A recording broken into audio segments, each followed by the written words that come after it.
Kita beralih ke informasi lainnya, pemirsa. KPK telah menetapkan 4 tersangka dalam kasus dugaan korupsi di lingkup pemerintah Kota Semarang. Saat ini penyidik KPK masih melakukan penggeledahan yang akan berlangsung selama 2 pekan.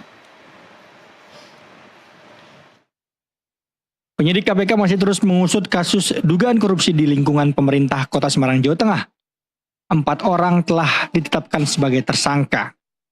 Juru bicara KPK Tessa Mardika Sugiarto menyatakan pihaknya telah mengirimkan surat pemberitahuan dimulainya penyidikan kepada 4 tersangka tersebut. Tim penyidik saat ini tengah melakukan rangkaian penggeledahan di wilayah Semarang yang sudah berlangsung sejak 17 Juli lalu. Lokasi yang digeledah mulai dari ruang kerja di Balai Kota Semarang hingga rumah pribadi wali kota.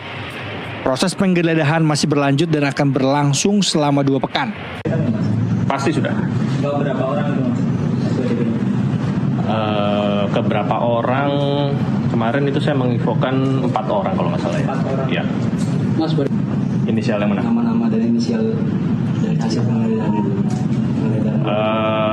Belum, masih berlangsung, masih berlangsung. Belum ada temuan, Pak? Kurang lebih 2 minggu lah kegiatan dari pertama kali berkegiatan, jadi ditunggu aja.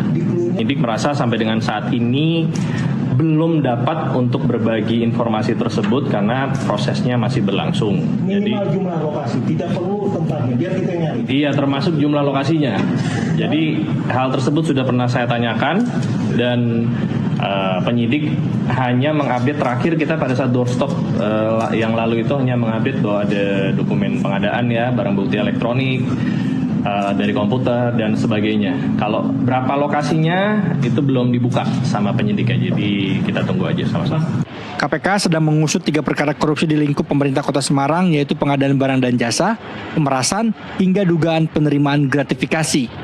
KPK juga telah mencekal 4 orang di kasus tersebut untuk tidak bepergian ke luar negeri.